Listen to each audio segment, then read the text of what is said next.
మీరందరూ సిద్ధమా? సిద్ధమా? జై జగన్.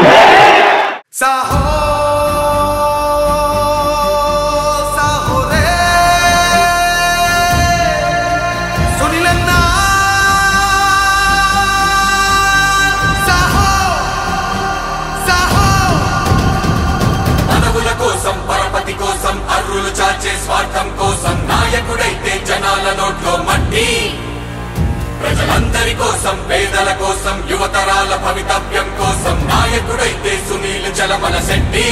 సునీల్ గారు కంపల్సరీ రావాలి ఈసారి. చాలా మంచి మనిషి ఆయన. డబ్బు నుంచి వదిలేయండి, ఎలక్షన్ ప్రతి ఒక్కరు ఖర్చు పెడతాయి కానీ డబ్బుల గురించి కాదు, వ్యక్తిగతంగా చాలా మంచి ఆయన. నీ ఓటు ఎవరికో తెచ్చుకో, నీ దారి ఏ వైపుకో, రాబోయే 5 ఏళ్ళు ఎవరుండాలో నువ్వే మరి ఆలోచించుకో. మన కోసం పిలిచేది సునీలన్నే కదరా, కాబట్టే జై కొట్టి విలువైన ఓటుని ఫ్యాన్కి వేసేరా. సాహోరే సాహో సాహోరే సునీలన్నా వైసీపీ జెండా నువ్వెత్తినావన్నా. సాహోరే సాహో సాహోరే సునీలన్నా జగనన్నా అండా నీతోనే ఉందన్నా.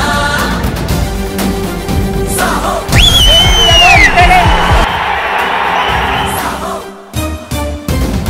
ధర్మ అధర్మాల మధ్య జరిగే ఈ యుద్ధంలో శ్రీకృష్ణుడి పాత్ర మీది, అర్జునుడి పాత్ర మీ బిడ్డది, మీ అన్నది.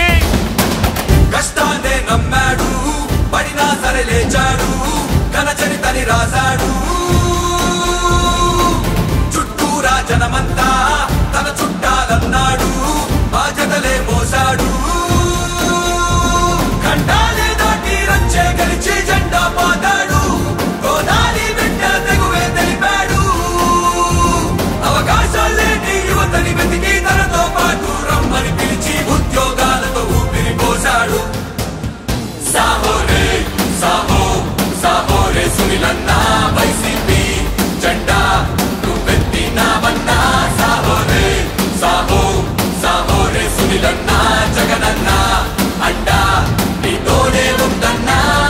అలాగే ఢిల్లీలో నాకున్న కనెక్షన్స్తో ఎంపీ సెంట్రల్ గ్రాంట్సే కానీ, అలాగే జగన్ గారితో ఉన్న సంబంధాలతో, కొన్ని స్టేట్ ఫండింగ్తో, ఈ కాంబినేషన్లో 400 కోట్లతో 4 ఏళ్లలో తప్పకుండా ఇంకా అంతకన్నా ఎక్కువే ఖర్చు పెట్టే ఆలోచనలు ఉన్నాయి. కానీ అట్లీస్ట్ ఇదైతే ప్రాక్టికల్గా వెరీ మచ్ డోబుల్ అని.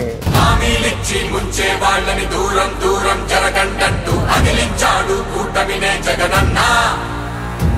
వైసీపీకే ఓటుని వేసి చలమల శెట్టికి పట్టం కడితే అభివృద్ధిని ఆపేదింకెవడుర కన్నా.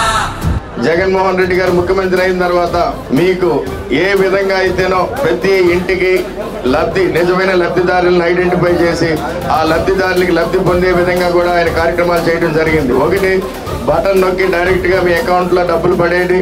రెండోది, పరిపాలన మీ గడప దగ్గరికి తీసుకొచ్చే విధంగా కూడా వాలంటీర్ వ్యవస్థను కూడా స్థాపించడం.